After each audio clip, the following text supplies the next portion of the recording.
উকবা ইবনে আমির রাদিয়াল্লাহু তাআলা আন, তিনি বলেন সামিআতু রাসূলুল্লাহি সাল্লাল্লাহু আলাইহি ওয়াসাল্লাম ইয়াকুল, আল্লাহ নবীকে আমি বলতে শুনলাম, ইয়াজাবু রাব্বুকা মিন রাঈ গানামিন ফি রাসি শাজিয়াতিল জাবাল, তোমাদের কেউ যদি পাহাড়ের চূড়ায় যায়, চূড়ায় যাওয়ার পর যদি আযান দেয়, আযান দেওয়ার পর যদি নামাজ কায়েম করে, জোরে বলেন কোথায়? আরো জোরে। তোমাদের কেউ যদি পাহাড়ে যায়, যাওয়ার পর পাহাড়ে যদি আযান দেয়, এই পাহাড়ে যে ব্যক্তি যায় ওই রাখালকে দেখে আল্লাহ আশ্চর্য হয়ে যায়। সুবহানাল্লাহ। রাখাল পাহাড়ের উপরে গেছে, আল্লাহ তাকে দেখে আশ্চর্য হয়। কেন? ফায়ুআযযিনু লিস-সালাহ, নামাজের সময় হলে সে আযান দেয়। ওয়া ইউকিমুস-সালাহ, নামাজ কায়েম করে। ফায়াকুলুল্লাহ, আল্লাহ ফেরেশতাদেরকে বলে, উনজুরু ইলা আবদি হাদা, আমার এই রাখাল বান্দার দিকে তাকাও, পাহাড়ের উপর আসছে, আযান দিছে, নামাজ আদায় করছে, নামাজ কায়েম করছে। গফারতু লিআবদি, ফেরেশতারা তোমরা সাক্ষী থাকো, আমি আমার এই বান্দাকে মাফ করে দিলাম। ও আদখালতুহুল জান্নাহ, আমি আল্লাহ তাকে জান্নাতে প্রবেশ করায়া দিলাম। কোন ব্যক্তি পাহাড়ে গেছে, পাহাড়ে গিয়ে আযান দিছে, আযান দিয়ে নামাজ পড়ছে, আল্লাহ আশ্চর্য হয়ে যায়। রাখালকে দেখে আল্লাহ আশ্চর্য হয়। ইয়াজাবু রাব্বুকা মিন রাঈ গানাম ফি রাসি শাজিয়াতিল জাবাল, পাহাড়ের চূড়ায় শৃঙ্গে উঠে কোন রাখাল আযান দেয়, নামাজ কায়েম করে, তাকে দেখে আল্লাহ আশ্চর্য হয়ে ফেরেশতাদেরকে বলে, আমার বান্দা দেখো, পাহাড়ের উপর আইসা আমারে ভুলে না, আযান দেয়, নামাজ কায়েম করে, ফেরেশতারা সাক্ষী থাকো, আমি তাকে মাফ করে দিলাম, আমি তাকে জান্নাতি বানায় দিলাম। আযান দিবেন তো? 9 নাম্বার ফজিলত। এই জায়গায় আপনারা আযান দিছেন বা এখন মোটামুটি প্রায় সময় দেন কারা কারা? মাশাআল্লাহ, হাত নামান। 12 বছর যদি টানা আযান দেন, কয় বছর বলেন জোরে, কয় বছর? 12 বছর। তা আমারই অর্জন করতে মন চায় এই ফজিলত। আপনারা তো খালি দাওয়াত দেন, দাওয়াত না দিলে আযান দিতাম এক মসজিদে, সমস্যা কি? হ্যাঁ সমস্যা। আমি যে মসজিদে তাফসীর করি ওখানে বললাম তো, মাঝে মাঝে আযান দেওয়ার চান্স নেই। আযান দেওয়া অনেকে শরম মনে করে, নাউজুবিল্লাহ, আস্তাগফিরুল্লাহ, ইন্না লিল্লাহ, এরা মনে করে শরমের ব্যাপার আযান দেওয়া, ছি ছি। ইবনে মাজার 728 নাম্বার হাদিস। এই হাদিসের বর্ণনাকারী আব্দুল্লাহ ইবনে ওমর রাদিয়াল্লাহু তাআলা আনহুমা, তিনি বলেন, ক্বালা রাসূলুল্লাহ সাল্লাল্লাহু আলাইহি ওয়াসাল্লাম, আল্লাহ নবী বলেন, মান আযানা সিনতাই আশারাতা সানাতান, কেউ যদি 12 বছর টানা আযান দেয়, জোরে বলেন কয় বছর? নবীজি বলেন, কেউ যদি টানা 12 বছর আযান দিতে পারে, ওয়াজাবাত লাহুল জান্নাহ, তার জন্য আল্লাহর জান্নাত ওয়াজিব হয়ে যায়। কয় বছর? 12 বছর টানা আযান দিলে জান্নাত ওয়াজিব। আযান দিবেন তো?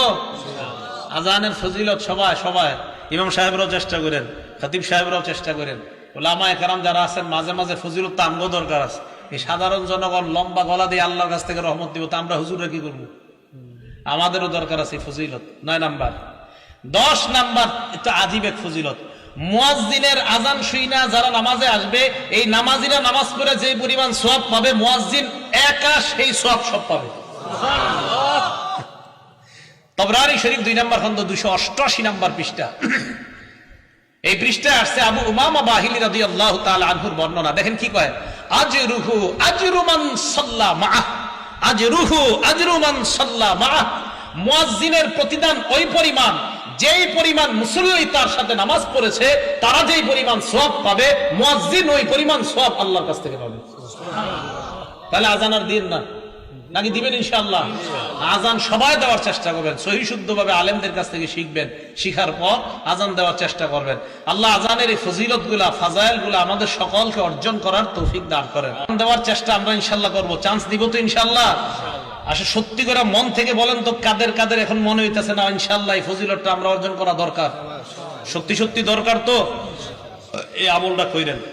দুনিয়ার শ্রেষ্ঠ কথা, হাইয়া আলাস সালাহ হাইয়া আলাল ফালাহ, আসো কল্যাণের দিকে, আসো নামাজের দিকে, এর চেয়ে আর উত্তম কথা আর কি হতে পারে?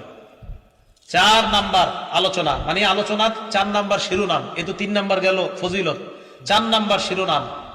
আযান দিলে জবাব দিবেন কিভাবে? সহিহ বুখারী হাদিস নাম্বার 611 নাম্বার হাদিস।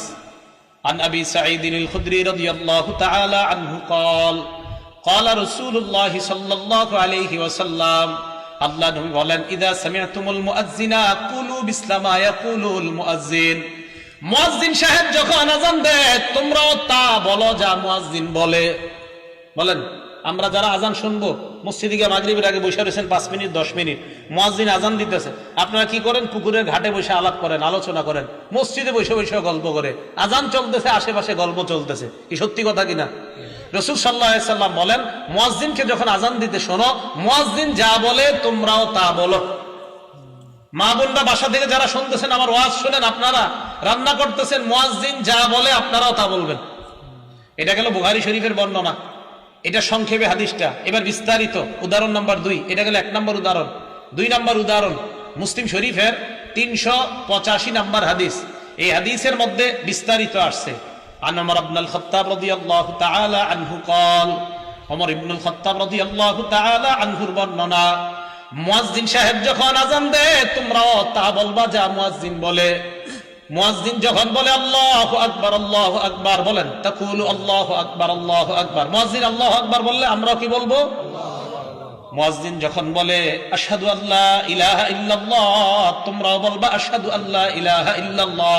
এই হাদিসের শেষে একটা সুন্দর কথা আছে, দেখি কারা কারা কালকে থেকে আজান শুনে না জবাব দেন। মুয়াজ্জিন যখন বলবে আশহাদু আন্না মুহাম্মাদার রাসূলুল্লাহ, তোমরাও বলবা আশহাদু আন্না মুহাম্মাদার রাসূলুল্লাহ। তবে মুয়াজ্জিন যখন বলে হাইয়া আলাস সালাহ, ক্বালা আহাদুকুম লা হাওলা ওয়ালা কুওয়াতা ইল্লা বিল্লাহ, বলেন হাইয়া আলাস সালাহ বললে কি বলবো? মুয়াজ্জিন যখন বলবে হাইয়া আলাল ফালাহ, তোমরা বলবা লা হাওলা ওয়ালা কুওয়াতা ইল্লা বিল্লাহ। এখন দেখেন, মুয়াজ্জিন বলবে আল্লাহু আকবার, আল্লাহু আকবার, আমরা যারা শুনবো কি বলবো? বলেন। এবার মুয়াজ্জিন বলবে লা ইলাহা ইল্লাল্লাহ, আমরা কি বলবো? বলছেন তো আসলে। রাসূল সাল্লাল্লাহু আলাইহি সাল্লাম বলেন, মিন কলবিহি, কেউ যদি মুয়াজ্জিনের এই আজানের জবাবগুলা দিল থেকে দেয় আর শেষে দিল থেকে এরকম বলে, মুয়াজ্জিনও বলছে লা ইলাহা ইল্লাল্লাহ, তোমরা দিল থেকে বললা লা ইলাহা ইল্লাল্লাহ। মুয়াজ্জিন যখন বলে তুমিও বললা, মুয়াজ্জিন যখন বলে তুমিও বললা, শেষে যদি দিল থেকে তুমি বলো মুয়াজ্জিনের ওই বাক্যগুলা, আল্লাহ নবী বলেন আগের সব গুনাহ মাফ, আল্লাহ জান্নাতের মেহমান। তো জবাব দিবেন তো? জবাব দিবেন। জবাব দিলেও লাভ আছে। তাহলে জবাব মা বোনরাও দিবেন, রান্না করার সময় জবাব দিবেন, ঝাড়ু দেওয়ার সময় আজানের জবাব দিবেন, সন্তান দুধ পান করছে আজানের জবাব দিবেন, আপনি কোনো কাজে আছেন কাপড় ধুচ্ছেন, জোহরের নামাজের আজান হয়ে যাচ্ছে, আজানের জবাব দিবেন। ভাই কথাগুলো মনে থাকবে তো আমাদের ইনশাআল্লাহ? তাহলে আজানের জবাব দেওয়া, এগুলো 4 নম্বর কথা। 5 নাম্বার, আজানের জবাব দিলাম, আজান শেষ হওয়ার পর আমরা কি বলবো? আজান যখন শেষ হবে তখন আমাদের কাজ। মুসলিম শরীফের 384 নম্বর হাদিস, ক্বালা রাসূলুল্লাহি সাল্লাল্লাহু আলাইহি ওয়াসাল্লাম, ইযা সামি'তুমুল মুআদ্দিনা কুলু মিসলা মা ইয়াকুলুল মুআদ্দিন সুম্মা সাল্লু আলাইয়া। মুয়াজ্জিনের আজানের জবাবগুলো দেওয়ার পর যখন লা ইলাহা ইল্লাল্লাহ বলবা, বলার পর সুম্মা সাল্লু আলাইয়া, আমার উপর দুরূদ পড়বা। বলেন, আজান শেষ হওয়ার পর প্রথম কাজ কি করা? সবাই বলেন কি করা? কোন দুরূদ পড়বেন? করেন আমার সাথে, আল্লাহুম্মা সাল্লি আলা মুহাম্মাদ ওয়া আলা আলি মুহাম্মাদ কামা সাল্লাইতা আলা ইব্রাহিমা ওয়া আলা আলি ইব্রাহিম। পারেন না সবাই? এই দুরূদটা পড়বেন তো ইনশাআল্লাহ? এই দুরূদটা পড়বেন তো ইনশাআল্লাহ? সেই বুখারীর বর্ণনা, সাহাবারা রাসূল সাল্লাল্লাহু আলাইহি সাল্লামকে বললেন, ইয়া রাসূলুল্লাহ, আপনাকে সালাম দেওয়ার নিয়ম জানি, আপনার উপরে দুরূদ পড়ব কিভাবে, আমাদেরকে একটু শিখায়া দেন। রাসূল বললেন, কুল্লু আল্লাহুম্মা সাল্লি আলা মুহাম্মাদ। ও সাহাবারা, তোমরা এই দুরূদটা পড়ো, যে দুরূদটা আমরা নামাজে পড়ি। যদি এত বড়টা পড়ার সময় না থাকে আপনার, শুধু এতটুকু বললে হবে, আল্লাহুম্মা সাল্লি আলা সাইয়্যিদিনা ওয়া মাওলানা মুহাম্মাদ। এতটুকু বলার পর আজানের দোয়াটা পড়বেন। যে কোনো একটা দুরূদ পড়বেন, পড়ার পর কি করবেন? আজানের দোয়াটা পড়বেন। বাকি আমি আজানের জবাব দেই এই দুরূদটা পড়া, যে দুরূদটা সহিহ বুখারীতে পাওয়া গেছে। আজান মানে আমরা নামাজে যে দুরূদটা পড়ি, তাহলে এই দুরূদ পড়া প্রথম কাজ। মা বোনরাও মনে রাখবেন, আজানের জবাব দিলেন, জবাব দেওয়ার পর প্রথম কাজ দুরূদ শরীফ পড়া। দুরূদ শরীফ পড়ার পর এরপর রাসূল বলেন দোয়াটা পড়বা, সুম্মা সালুলি আল্লাহ আল ওয়াসিলা। দোয়ার মধ্যে আমার জন্য তোমরা ওসিলা তালাশ করবা। বলেন কি তালাশ করবা? আল্লাহ ওসিলা। ফাইন্নাহা মানজিলা, দোয়ার মধ্যে যে ওসিলা তোমরা বলো, এই ওসিলাটা মানজিলাতুন ফিল জান্নাহ, এই ওসিলাটা হলো জান্নাতের একটা জায়গার নাম। সুবহানাল্লাহ। ওসিলা জান্নাতের একটা জায়গার নাম, একটা মঞ্জিলের নাম। বলেন ওসিলা কিসের নাম? সবাই বলেন তো জান্নাতের একটা মঞ্জিলের নাম কি? রাসূল বলেন লা তামবাগি লিআবদিন মিন ইবাদিল্লাহ। রাসূল সাল্লাল্লাহু আলাইহি সাল্লাম বলেন লা তামবাগি ইল্লা লিআবদিন মিন ইবাদিল্লাহ।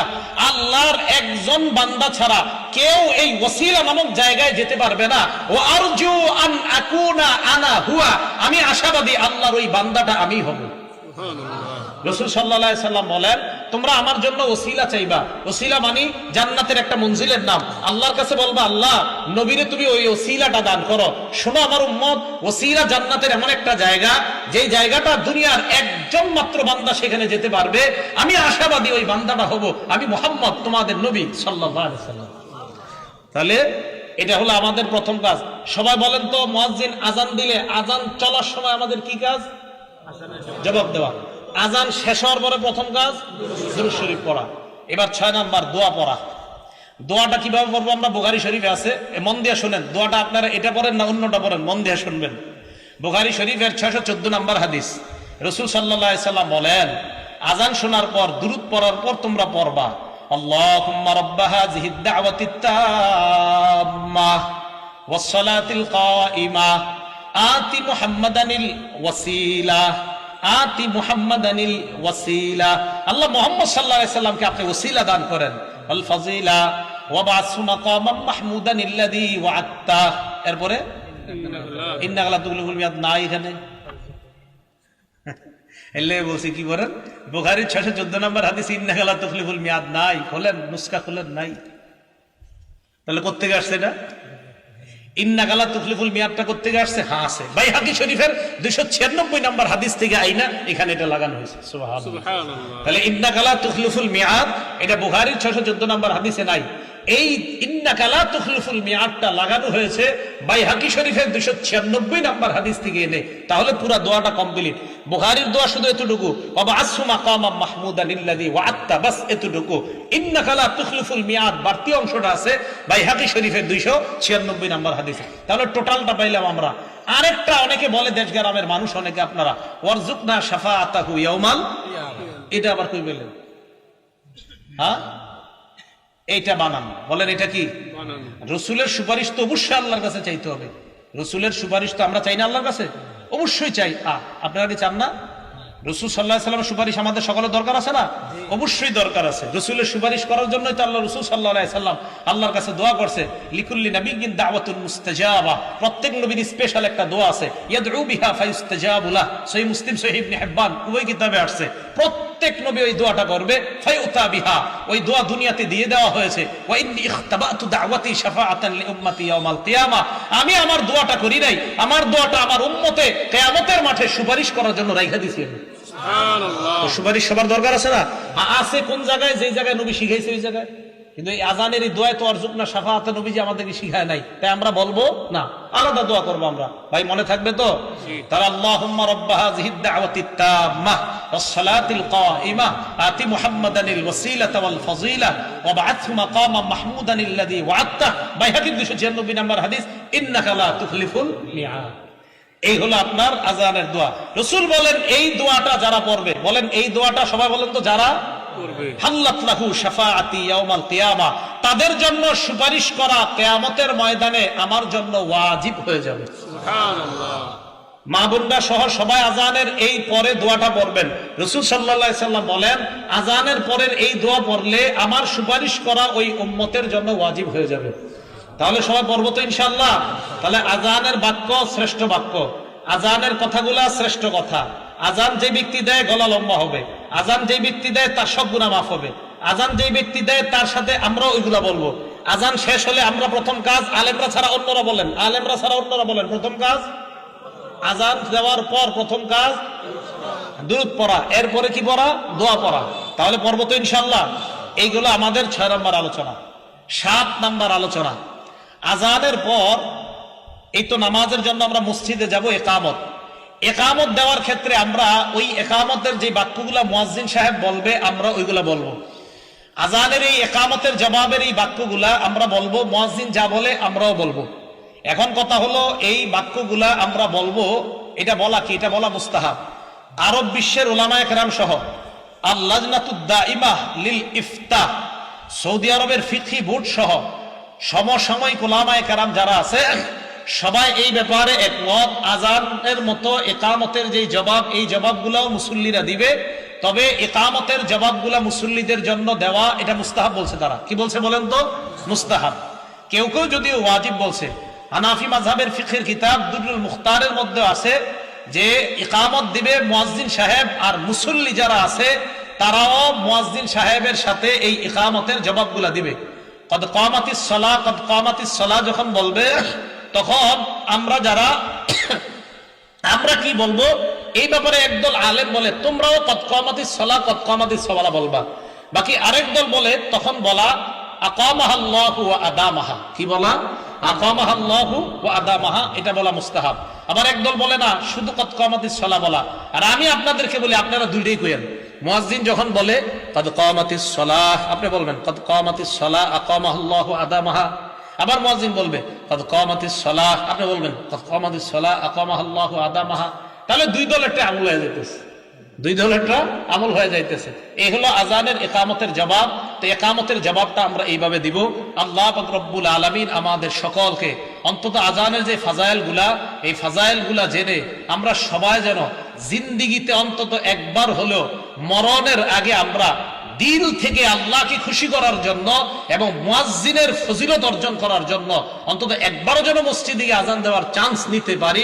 আল্লাহ তৌফিক দান করেন, আমিন। কথাটা মনে থাকবে তো সবার। আর আসসালাতু খায়রুম মিনান নাওম বললে সাদাকতা ওয়া বারারতা, সাদাকতা ওয়া বারারতা, সাদাকতা সত্য বলেছেন, ওয়া বারারতা পূর্ণ করেছেন। তাহলে এটা হলো আসসালাতু খায়রুম মিনান নাওম, এটা বললে এই জবাবটা দেওয়া। আল্লাহ পাক রব্বুল আলামিন আমাদের সকলকে যেন আজানের উপর আমল করতে পারে আল্লাহ তৌফিক দান করেন। আর মা বোন যারা, তারা এই আজানের ফজিলত অর্জন করবে কিভাবে? তারা মুয়াজ্জিন সাহেবের সাথে সাথে আজানের এই বাক্যগুলা বলবে। ইনশাআল্লাহ মুয়াজ্জিনদের যে ফজিলতগুলা মা বোনরা ঘরে থেকে ওই জবাবগুলা দিলে ওই ফজিলতের সওয়াব আর ওই ফজিলত আল্লাহ তাদেরকে দান করবেন। আল্লাহ আমাদের সকলকে আমল করার তৌফিক দান করেন, আমিন।